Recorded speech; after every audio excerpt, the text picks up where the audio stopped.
Dobar dan još jednom. Kao što smo zadnji puta obećali, danas ćemo reći nekoliko riječi o kartici poduzeća, odnosno kartici tvrtke, kako je popularno nazivamo. Moje ime je Zoran Kalauz, dolazim iz tvrtke Tahograf, a nalazim se u Centru gospodarskih vozila Mercedes-Benz. Karticu prijevoznika morao bi imati svaki prijevoznik i ona mora glasiti na njegovoj tvrtku ili na njegovo ime. Kartica prijevoznika fizički je vrlo slična kartici vozača, gotovo da nema nikakvih razlika osim samih natpisa na njoj. Ali, pomoću kartice prijevoznika se ne smije voziti. Ona je svojevrsni pečat ili ključ za pečatiranje podataka koji se nalaze u tahografu i periodično otključavanje istih tih podataka. Svaki prijevoznik je dužan kopirati i čuvati sve svoje tahografske podatke. Postoje dvije memorije koje mora kopirati. Jedna se nalazi na kartici vozača, a druga na samom tahografu. Karticu vozača je dužan kopirati najmanje jednom u 28 dana, dok je memoriju iz samog tahografa dužan kopirati svakih 90 dana, a sve skupa mora čuvati 3 godine. Prijevoznik je dužan prije prve upotrebe vozila prijaviti da to vozilo pripada njemu, a to se radi upravo pomoću kartice prijevoznika. Umetanjem kartice prijevoznika u tahograf, prijevoznik označava da svi podaci koje će u budućnosti taj tahograf proizvoditi, odnosno njegovo vozilo obavljati, pripadaju njemu. Stoga savjet svima, prilikom preuzimanja vozila, jer tako je najbolje, umetnite karticu prijevoznika u tahograf. A sada ćemo vam pokazati kako izgleda prvo umetanje kartice poduzeća u tahograf i na kakav način se vrši prijava prijevoznika u tahograf. Kada prijevoznik prvi puta umeće svoju karticu prijevoznika na vozilo koje još nije registrirano, odnosno koje nema baždaren tahograf, prvo će uslijediti niz pitanja kao što je država prijevoznika i registracijska oznaka vozila. To se može unijeti u tahograf samo jednom prilikom prvog umetanja kartice prijevoznika u tahograf. Pokazat ćemo vam. Kartica prijevoznika se može postaviti ili u slot broj 1 ili u slot broj 2. Nije važno, ona jednako funkcionira u oba dva slota. Prvo, kad postavimo karticu u sam slot, onda lagano je umetnemo unutra, umetnemo je u sam tahograf i dolazi do prikaza lokalnog vremena i UTC vremena koje je podešeno u tahografu. Tahograf će vam sam ponuditi državu registracije, obzirom da je kartica izdana u Hrvatskoj, tahograf će vam sam ponuditi da je i vozilo registrirano u Hrvatskoj. Samo potvrdite sa tipkom OK državu registracije Hrvatska.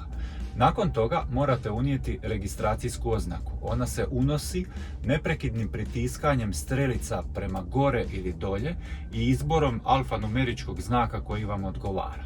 Ja pritiskam sada znakove dok ne dođem do slova Z. Nakon što sam ga izabrao, stisnem tipku OK i kursor se pomakne za jedno mjesto u desno kako bi unio sljedeću oznaku. Sljedeća oznaka je slovo G.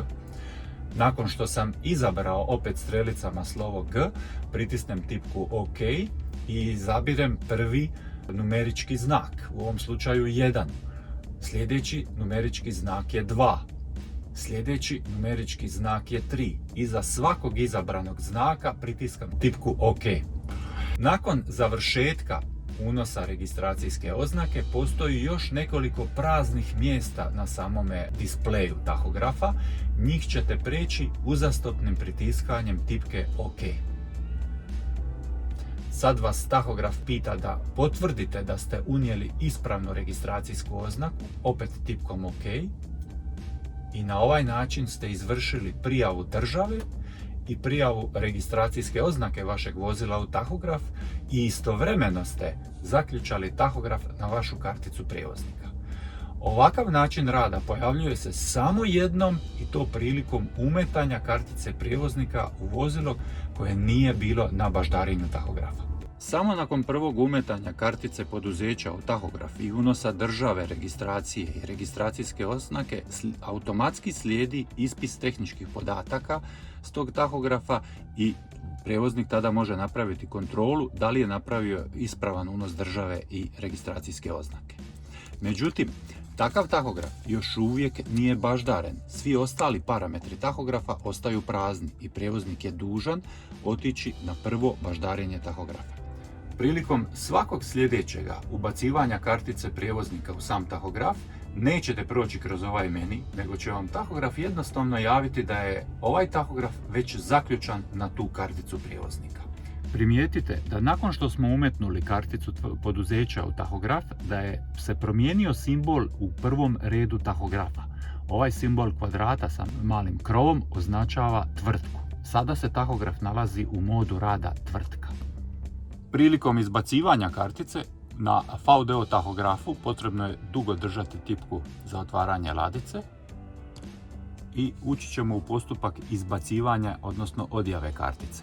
U ovome trenutku tahograf nas pita da li želimo tvrtku odjaviti, međutim mi je ne želimo odjaviti jer je to naše vozilo i nastavit ćemo ga koristiti, pa prema tome samo potvrdimo sa tipkom OK i slijedi postupak izbacivanja kartice.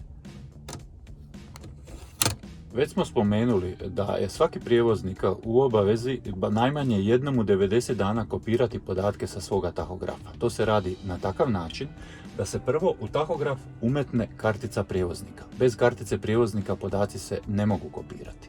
A nakon toga potreban vam je jedan od alata, poput ovoga ovdje VDO DLK Pro S ključ, koji vam omogućuje skidanje, odnosno kopiranje podataka sa samog digitalnog tahografa, što ćemo mi sada i napraviti. DLK ključ ima dvije strane i jedna strana se sastoji od interfejsa koji je standardiziran za priključenje na sam tahograf. Kada ga ubodem u tahograf, a unutra se već nalazi kartica prijevoznika, krenut će download podataka.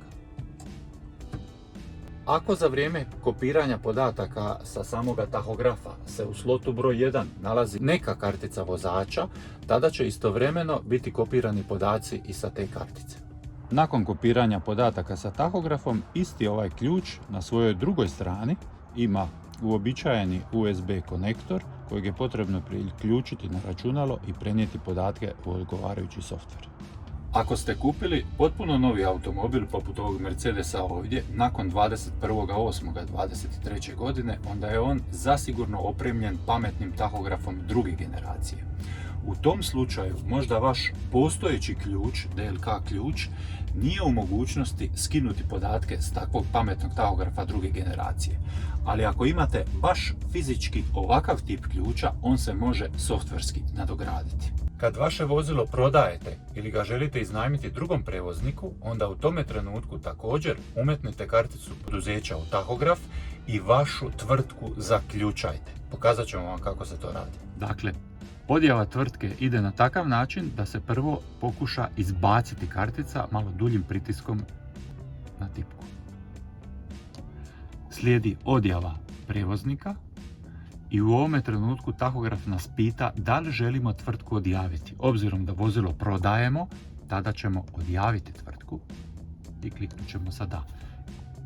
Tahograf nam javlja da je tvrtka odjavljena.